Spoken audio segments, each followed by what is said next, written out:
Les hablamos ahora de un libro en asturiano que gustará mucho a los más pequeños, pero también a sus padres. Se trata del cuento Antón quería ser portero, la historia de un niño y su obsesión por convertirse en portero del Sporting como Ablanedo. Es la última novedad de la editorial asturiana Pintar Pintar, y el título resume bien la historia. Antón quería ser portero. Cuenta el empeño de un niño en lograr jugar al fútbol y hacer feliz a su padre, lo mismo que le ocurría a Xurde, uno de los dos autores.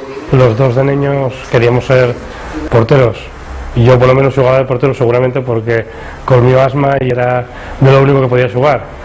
Y teníamos en Candás, en el rincón de y somos nosotros, una pista llena de piedras que jugábamos con los mochiles y los seis tirados, y mi padre fue portero, así que también nos transmitió un poco lo de jugar ahí atrás.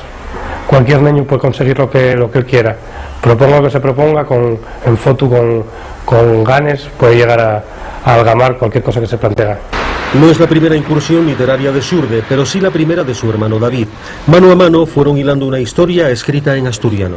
Pantamar y algo muy novedoso, porque nunca escribir a cuatro manes, que se dice, y más que nada para mí es una ilusión, una satisfacción poder escribir con mi hermano.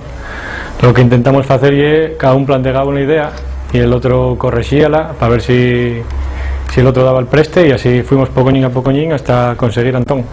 Para darle color a Antón eligieron a Francisco Pimiango, un ilustrador autodidacta que aprovechó la historia para revisitar su infancia.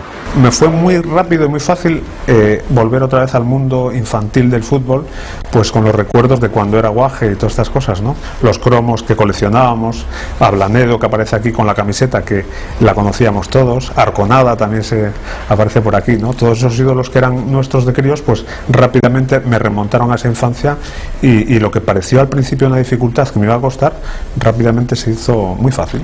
Este libro hará las delicias de muchos niños y de muchos padres que recordarán a sus grandes ídolos del fútbol de los años 80.